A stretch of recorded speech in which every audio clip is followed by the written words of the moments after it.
Vote গ্রহণের একদিন পরও শেষ হয়নি জাহাঙ্গীরনগর বিশ্ববিদ্যালয় কেন্দ্রীয় শিক্ষার্থী সংসদ জাকসু নির্বাচনের গণনা।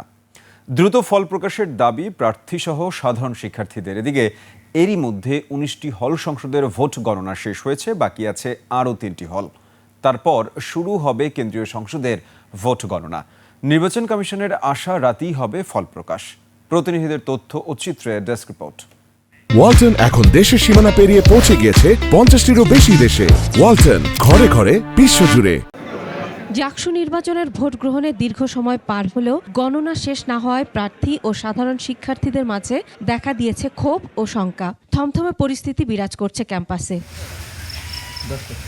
নানা অভিযোগের পরিপ্রেক্ষিতে ছাত্রদল ও বামপন্থী জোট সহ 4টি প্যানেল ও প্রায় 1/3 প্রার্থী ভোট বর্জন করেছেন। পুনর্নির্বাচনের দাবি জানিয়েছেন তারা। পুনর্তফসিল ঘোষণা করে নতুন নির্বাচন কমিশন গঠনের মাধ্যমে একটা নতুন সুষ্ঠু এবং শেষ শিক্ষার্থীরা যাতে সুষমভাবে সেটাকে গ্রহণ করে নেয়। জাকসু নির্বাচনের তফসিল ঘোষণা করে পুনরায় এটি সংগঠিত করতে হবে, না হলে এটি আমরা পরবর্তীতে এটাকে বাধ্য করব এবং ব্যবস্থা করব।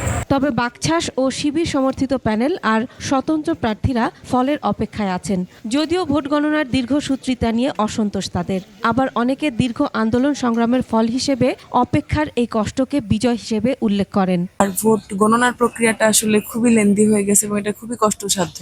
জাকসু নির্বাচন হচ্ছে, আমরা ফলাফল দেখতেছি, এটাই আমাদের কাছে অনেক বড় একটা প্রাপ্তি। একটি দলের, রাজনৈতিক দলের অহেতুক একটি অভিযোগের, অসত্য অভিযোগের উপর ভিত্তি করে প্রশাসন যে এত বড় একটা অমানবিক ডিসিশন নেবে, এটা আসলে খুবই দুঃখজনক ব্যাপার। এই নির্বাচনটি শিক্ষার্থীদের দাবির ফলে বাস্তবায়নের জন্য সর্বোচ্চ আন্তরিকতার সাথে চেষ্টা করে গেছেন।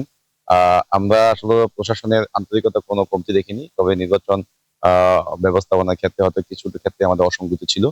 তারা যে ধরনের অভিযোগগুলো নিয়ে এসেছে সেই ধরনের অভিযোগের প্রেক্ষিতে তারা কোনো ধরনের তথ্য প্রমাণ এখন পর্যন্ত হাজির করতে পারে নাই, কিন্তু তারা যে অব্যবস্থাপনা এবং যে সমন্বয়হীনতার প্রশ্নগুলো তুলেছে সেগুলোই যৌক্তিক। সেই জায়গা থেকে আমরা মনে করি এটা যেহেতু তাদের সাংগঠনিক সিদ্ধান্ত, এখানে আসলে আমাদের কিছু বলার নাই এবং আমাদের সাংগঠনিক সিদ্ধান্ত আমরা জানিয়েছি। ম্যানুয়াল পদ্ধতিতে ভোট গণনার কারণেই এই দীর্ঘসূত্রিতা। রাতের মধ্যেই ফল ঘোষণার আশা নির্বাচন কমিশনের। ম্যানুয়ালি গোনা, এর ফলে একটু আবার ধীরে সুস্থে যাচাই বাছাই করে কোনো ভুল ত্রুটি না থাকে সেভাবে আমরা গণনা প্রক্রিয়া অব্যাহত রেখেছি এবং প্রায় আমাদের শেষ পর্যায়ে জাকসুর পর জাকসু আসলো। আমরা মনে করি যে এই অভ্যুত্থানোত্তর যে গণতন্ত্র পুনরুদ্ধারের অঙ্গীকার, তার দ্বিতীয় ধাপ জাকসুতে আজকে সম্পন্ন হবে। আমরা মনে করি যে শিক্ষার্থীদের ইচ্ছার প্রতিফলন এর ভিতর আমরা পাবো।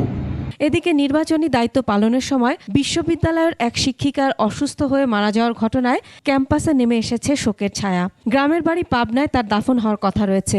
নিহত শিক্ষিকা পাবনা প্রেস ক্লাবের সভাপতি ও দৈনিক ইত্তেফাকের রিপোর্টার রুমি খন্দকারের মেয়ে। ৩৩ বছর পর হতে যাওয়া ডাকসুর ভোট গণনা শেষে কে হবে বিজয়ী, এখন দেখার বিষয় সেটি। Masuma Lisa, desk report, ২১ television.